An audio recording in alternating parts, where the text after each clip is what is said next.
Mesdames et messieurs les DOS, la news que je m'apprête à vous livrer aujourd'hui, à vous partager, sur laquelle nous allons réagir, je ne sais pas si c'est une bonne idée. Je ne sais pas du tout comment la prendre, mais je sais que c'est une news importante, je sais que ça peut être quelque chose d'incroyable, et je sais aussi que les attentes vont être nombreuses, ce qui veut dire que Sony peut très potentiellement nous décevoir là-dessus. Vous n'êtes pas sans savoir que depuis maintenant des années, on attend le retour de Tobey Maguire, peut-être, mais encore plus le retour de Andrew Garfield qui, après un The Amazing Spider-Man 2 assez mitigé en termes d'avis, bien qu'il se fasse de plus en plus apprécié aujourd'hui, j'ai l'impression, on soit frustré par sa fin et on désire en apprendre plus. On a appris dans No Way Home que Andrew, suite à la mort de Gwen, eh bien, avait traversé des phases compliquées où il retenait plus trop ses coups, peut-être voilà qu'il avait croisé un petit symbiote par-ci par-là depuis, on ne sait pas. Quoi qu'il en soit, depuis No Way Home, on ne sait pas quand est-ce qu'ils vont revenir. Alors on sait plus ou moins qu'ils vont nous les faire revenir pour Secret Wars, ça serait un peu l'occasion de nous montrer les personnages de retour, etc.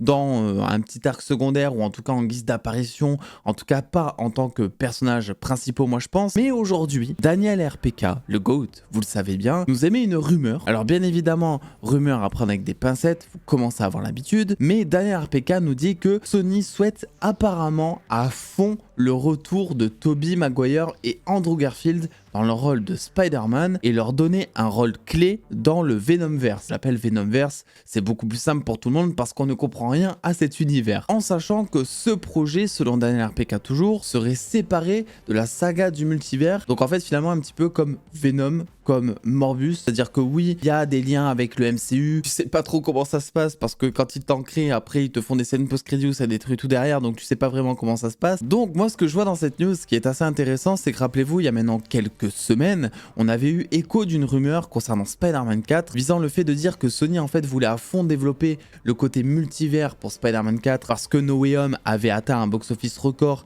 et qu'il voulait se refaire encore de la thune grâce au retour de ces deux personnages qui sont évidemment appréciés et porteurs de box-office. C'est-à-dire aujourd'hui, même si No Way Home a déçu beaucoup de personnes, bien que moi je continue à le porter dans mon cœur pour tout ce qu'il m'a apporté en salle, tu remets Tobey et Andrew dans un Spider-Man 5, évidemment que tout le monde se déplace pour aller voir ça, même si tout le monde s'attend potentiellement à être déçu. Alors moi je pense que ça fera pas du tout l'effet No Way Home, parce que No Way Home c'est un film qui, mine de rien, grâce aux rumeurs, a été teasé pendant un an, donc la sauce est montée pendant un an, et en plus de ça, tu rajoutes évidemment les 3 Spider-Man dedans, mais évidemment que ça peut tabasser le box-office. Et à côté de ça, on avait Disney qui, lui, pour Spider-Man 4, puisque c'est un film à, on va dire, production partagée, voulait revenir à l'essence même de Marvel, à l'essence même du personnage de Spidey, avec un personnage plus street level. C'est toujours pas à l'heure actuelle si Spider-Man 4 sera beaucoup plus style street level ou style multivers, mais cette news me fait dire que Spider-Man 4 serait beaucoup plus street level et que du coup Sony,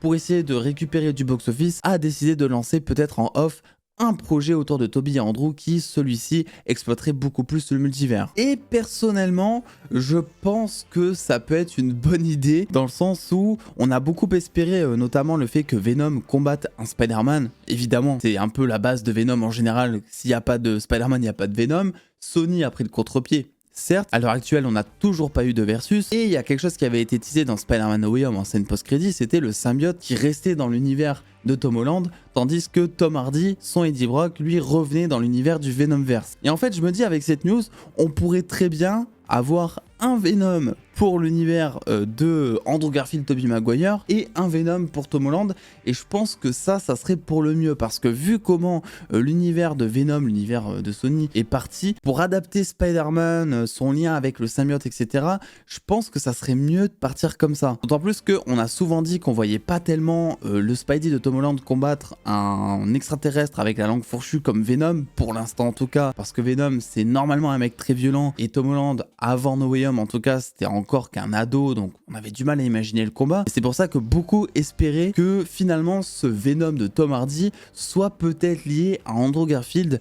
d'une manière ou d'une autre. Vous le savez, c'était juste avant, je crois, la sortie de Morbus, avant qu'il casse tout nos délires, mais on se demandait en fait dans quel univers se passait Venom, et il y en avait beaucoup qui théorisaient sur le fait que ça pouvait se passer dans la réalité de The Amazing, ou que d'une manière ou d'une autre, ça allait rencontrer le Spider-Man de Andrew Garfield. Et du coup, si jamais cette rumeur est confirmée sur l'apparition de Andrew Garfield et de Tobey Maguire pour un film à eux, bien ça pourrait être le cas. Alors il y a évidemment encore beaucoup de flou. Est-ce qu'il s'agirait d'un film Spider-Man 4 avec Tobey Maguire et d'un film The Amazing Spider-Man 3 ? par exemple, hein, même si je pense qu'il s'appellerait pas comme ça, et vous voyez un petit peu le délire, un film solo sur chaque Spidey, ou est-ce que vraiment il s'agirait d'un film qui regroupe les deux Spider-Man pour peut-être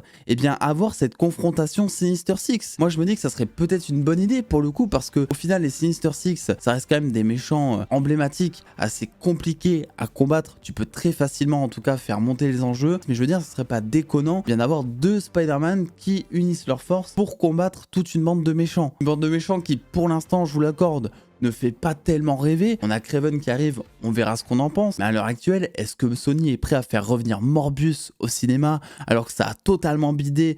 commercialement parlant comme en termes de critique? On sait aussi que Venom The Last Dance sera le dernier film de la franchise solo du personnage, mais ça ne veut pas pour autant dire que le personnage ne reviendrait pas pour un film crossover. Et auquel cas, si jamais il compte faire des films séparés, un film sur Andrew, un film sur Tobey, moi je me pose la question de savoir qu'est-ce qu'on fait pour Tobey Maguire. Les deux acteurs avaient dit, dans tous les cas, pendant la promo de No Way Home, qu'ils étaient ultra chauds à l'idée de revenir dans le rôle de Spidey pour un film si Sony leur donnait un pitch qui serait capable de les faire kiffer en gros, etc. Sony était ultra chaud, évidemment aussi, t'as vu le box-office, t'as capté. Et c'est vrai qu'Andrew Garfield, c'est très facile d'imaginer une suite au final parce qu'il en est qu'au balbutiement de son rôle. Mais Tobey, qu'est-ce qui reste à faire? Alors évidemment, il y a plein de choses à faire, mais ça reste quand même un Spidey vieillissant. Donc en termes de film solo, que tu reprendrais MJ? Est-ce que tu reprendrais des personnages issus de la trilogie de Sam Raimi? Tu vois, il y a plein de questions qui se posent. Mais pour le coup, ça pourrait être intéressant, puisque si on en croit donc la rumeur de Daniel RPK, ça serait un film, partant du postulat que c'est un film avec les deux Spider-Man, ça serait un film qui n'aurait aucune connexion avec la saga du multivers, donc avec le MCU. Et vu qu'on s'attend à ce que Andrew et Tobey, ou en tout cas un des deux, apparaissent dans Secret Wars, et que le projet n'en est qu'à ses balbutiements, c'est potentiellement possible qu'on ait droit aux apparitions de Tobey et Andrew dans Secret Wars par exemple, qu'une fin soit laissée semi-ouverte concernant le mini-arc scénaristique qu'il y aura dans ce film concernant ces deux personnages, et qu'ensuite on les retrouve tous les deux suite aux événements de Secret Wars peut-être,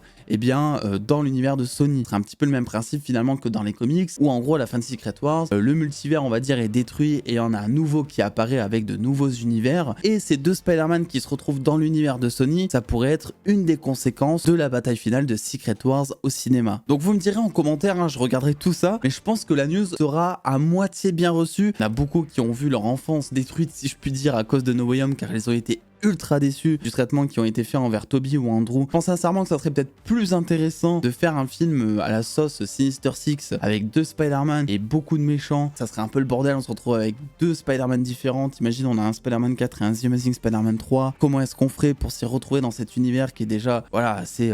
ample, quoi, tu vois, dans le sens où t'aurais deux Spider-Man dans l'univers de Sony Venom, t'aurais un Spider-Man du côté du MCU avec Tom Holland. On sait aussi qu'il y a un projet Miles Morales qui arrive, ça c'est Amy Pascal qui l'a officiellement confirmé il y a maintenant des mois. Il y a le Spider-Man d'animation avec Miles Morales et tous ces autres Spider-Man, et il y a aussi sur Prime Video le Spider-Man noir qui arrive, et plein d'autres personnages, puisqu'ils ont signé un deal avec une adaptation des 900 personnages qui est possible qu'en live action. Donc il y a vraiment un gros bordel qui est en train de se mettre en place. J'espère de tout cœur que Sony arrivera, avant même de nous contenter en termes de qualité de film, à ce qu'on s'y retrouve là-dedans, parce que jusque là on s'y est pas retrouvé concernant leur Venomverse. Dites-moi ce que vous en pensez en commentaire, le pouce bleu, l'abonnement si ce n'est pas déjà fait, et puis je vous fais des bisous les dos.